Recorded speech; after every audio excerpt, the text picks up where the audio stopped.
Jujutsu Kaisen is cooked, but you don't know it yet. Hey, what's up guys, it's your boy Snow here, back with another video, and today I want to talk about how one of the most popular new gen series of today, and probably one of the most popular impactful manga out there right now, is being rushed and cooked. Anyways, if you like this sort of content, please make sure to like and subscribe, and let's get right into this. The problem with Jujutsu Kaisen started way before the recent chapters. The problem with Jujutsu Kaisen actually started after the Gojo vs Sukuna fight. Now, if you remember the Gojo vs Sukuna fight, this fight was legendary, and it's going to go down in the history books once it gets animated as one of probably the most biggest community evolving fights of all time. It was like a Messi Ronaldo debate every single week of chapters that this show was coming out, and just everyone, even people who weren't Jujutsu Kaisen fans, were reading this shit week to week and waiting for the leaks, which is absolutely insane. You know, any anime or manga having that sort of impact, kind of like AOT, like, it's just great for the community and it's just great for everyone else. But yeah, the problem with this manga and its decline is right after this fight. Now, if you remember, Gojo vs Sukuna was a very hyped up fight because these two were the two strongest characters in the entire verse by far. Everyone would worship them and say, yup, he's the strongest. No, he's the strongest. And there was debates about these guys and who's stronger before they had even fought. Before they were even on the same battlefield, there was debates about who would win. So it's like, this debate has been going on since the beginning of the series, and it's definitely the most hyped up battle in the whole show. Now, the problem is with the ending of the fight. Now, in my opinion, I feel like the fight was good overall, but I feel like Geiji had a hard time proving Gojo and Sukuna's strength at the same time. It was either Gojo looked like a demon and Sukuna looked like a bitch, or Sukuna looked like a demon and Gojo looked like a bitch. If you know what I mean. It was never both of them going head to head on like the same playing field. It was kind of like a game of chess where one person has the upper hand, then the other person has the upper hand. I like that, but I would probably prefer them just going bang out like da-da-da-da, you know what I mean? On an equal footing. Also, Geiji kind of fumbled a little bit by making Sukuna 3v1 Gojo and just kind of made him look a little pathetic in this fight. That's just how I was coming off in the beginning. Now, we get about to the ending of the fight, and basically we get a chapter. At the end of the chapter, we get a proclamation that Gojo has defeated Sukuna, and he's just standing there reigning victorious.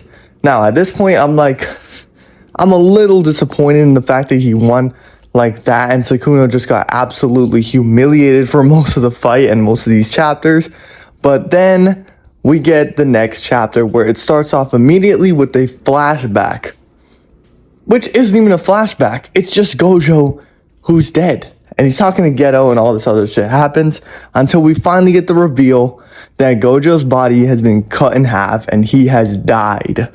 Now listen, when this shit happened in the community, it shook up everything.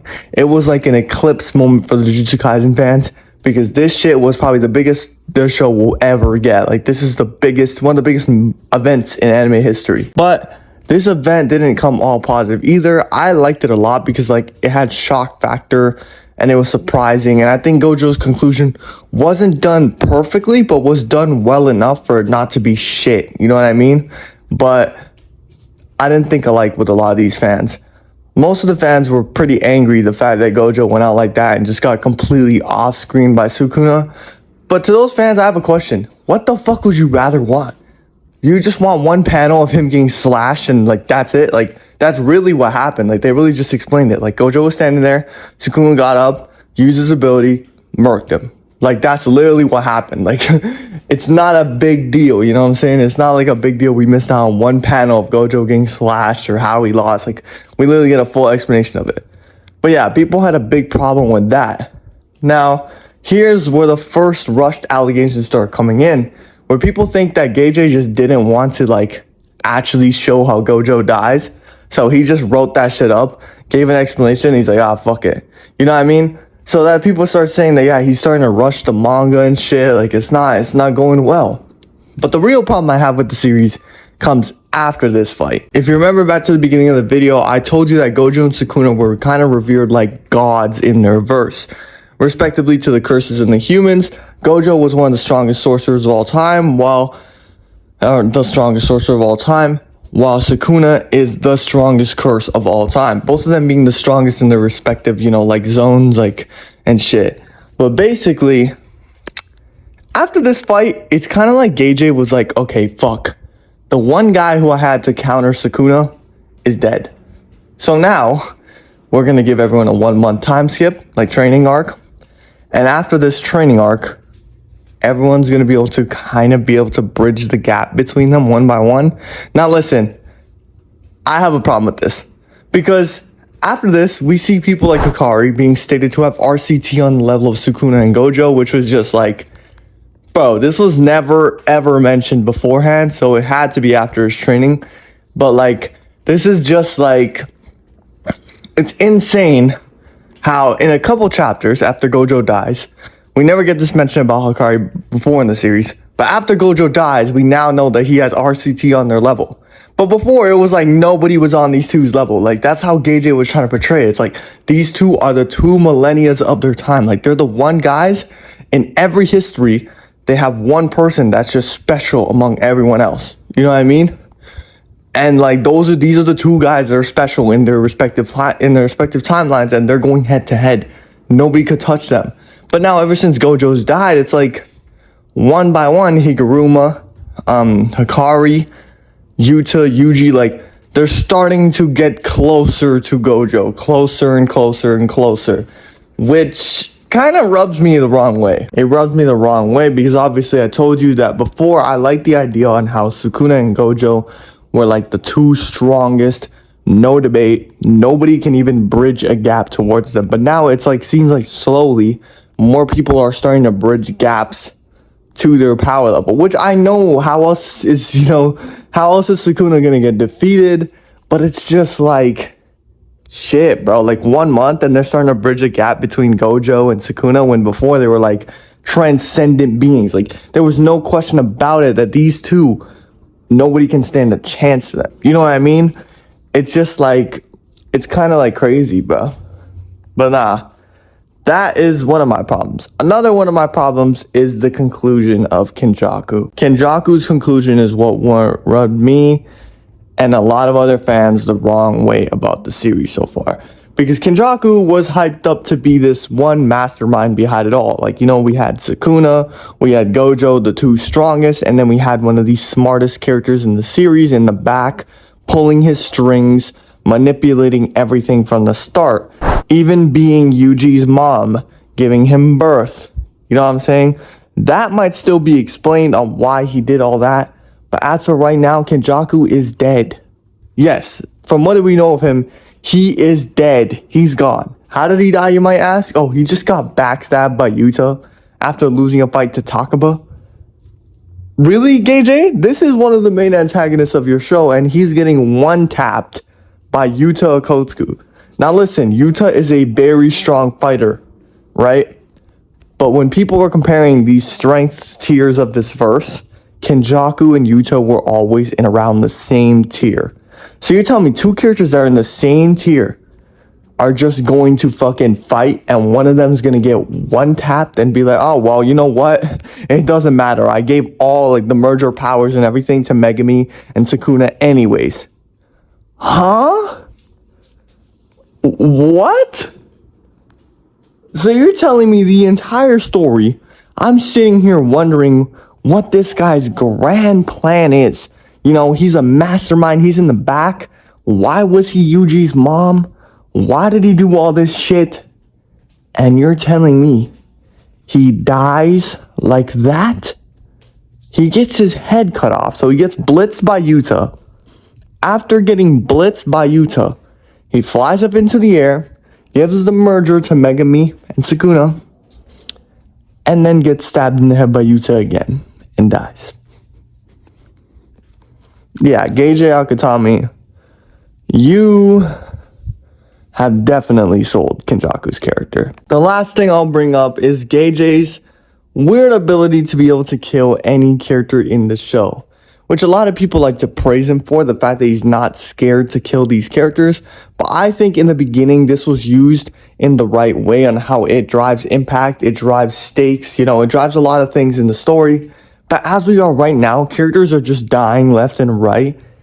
And then the fight just continues. We just go, okay, yeah, we have to keep fighting. Fuck that. You know what I mean? Whereas before, when Yuji's fighting Mahito and Nanami dies and Nobara dies, we literally get an entire scene where he gets his ass whooped because he's broken.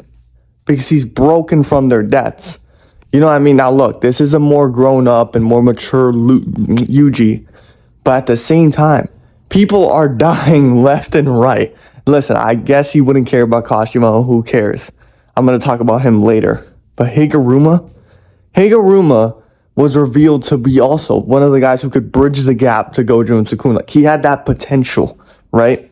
That's why Sukuna was so interested in him. But the thing is, Geiji says, fuck that, gives him 2 chapters and kills him. Then what was the point of you even, like, I'm trying to think.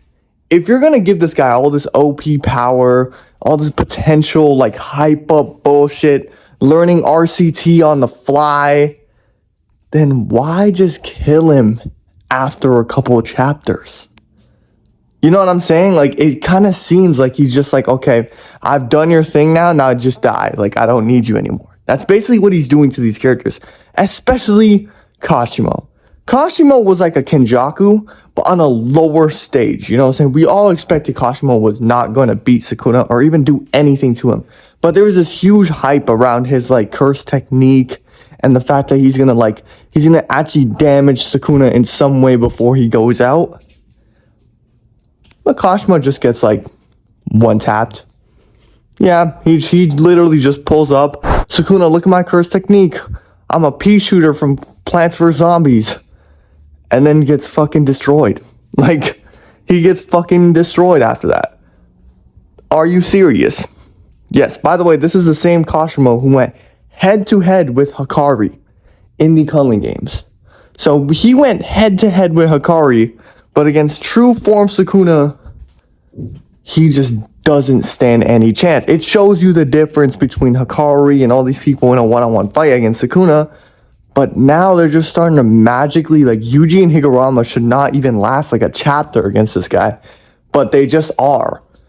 Granted, yes, he is playing with them and he's not actually trying to kill them. But it's like, dude, like, do you really think Sukuna was trying his hardest against fucking Kashimo, bro? Like, he literally just let out that one slash. He's like, okay, yep, there you go, done. Game over, I win.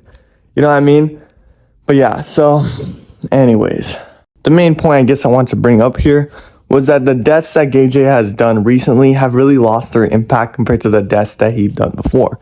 When an author usually writes deaths into the story, it usually has 2 purposes: character development for other characters, or just like an overarching impact on the story when they die. If a character just dies and there's like almost no reason for them to die, it's like, okay, so we're just gonna sit here and just be like, okay, that guy's gone.